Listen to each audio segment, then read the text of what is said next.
Tujuan pernikahan menurut Alkitab bukan hanya untuk membuat kita happy, but to make us holy. Nah, masalahnya budaya dunia bilang apa? Pernikahan itu soal chemistry, soal kecocokan. Tapi Alkitab bicara pernikahan dibangun di atas covenant, ikatan perjanjian, bukan sekedar perasaan. Dunia bilang kalau chemistry-nya hilang atau chemistry-nya pudar, mungkin kamu salah pasangan. Tapi Alkitab berkata saat covenant itu diucapkan di hadapan Tuhan, ya dialah pasangan hidupmu. Maka di sanalah kamu perlu membangun cinta yang sejati. Pernikahan bukan sekedar tempat menemukan kenyamanan, tetapi sarana Tuhan untuk mengubah kita. Pasangan kita bukan juru selamat kita. Pasangan kita adalah rekan Kristus yang akan membentuk kita menjadi serupa dengan Kristus. Jadi kalau saya bisa simpulkan, pernikahan adalah bengkel tempat kasih karunia bekerja setiap hari. Untuk ngapain? Melembutkan ego saudara, membentuk karakter saudara, menyingkapkan kegelapan hati saudara yang sesungguhnya, supaya saudara semakin serupa kepada Kristus. Suami, kasih istrimu dan berkorban bagi dia seperti Kristus kepada jemaat. Istri, hormati suamimu seperti kepada Tuhan. Perintah firman Tuhan ini tidak bersifat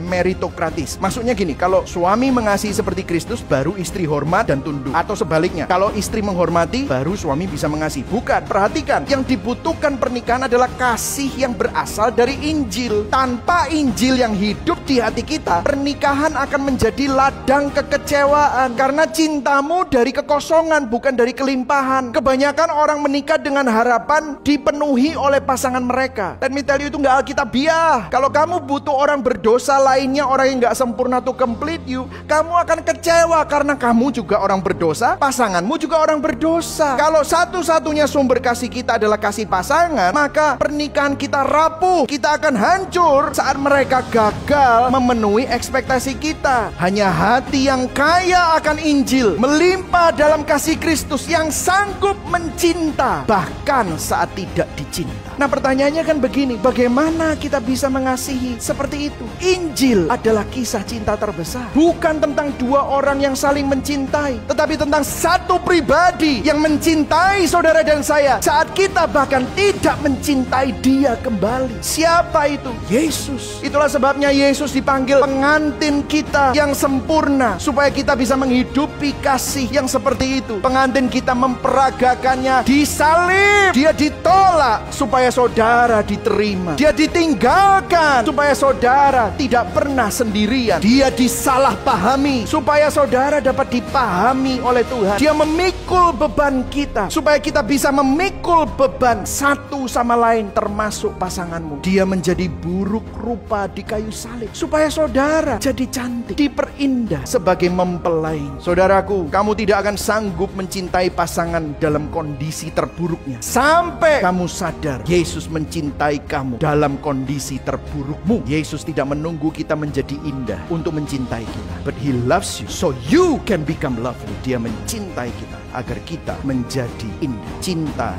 yang sejati selalu menyerupai saling memberi, bertahan, mengubah yang dikasihi. Cinta tertinggi bukan ada di ranjang pernikahan, tetapi cinta tertinggi ada di salib dan dipelukan Kristus Yesus. Pernikahan adalah bayangan Injil. Pernikahan membantu kita memahami Injil, tetapi Injil membantu kita juga untuk memahami pernikahan. Dan Injil memberi kita kuasa untuk menjalani hidup sebagai yang menikah maupun tidak menikah untuk kemuliaan Tuhan. Amin, saudara.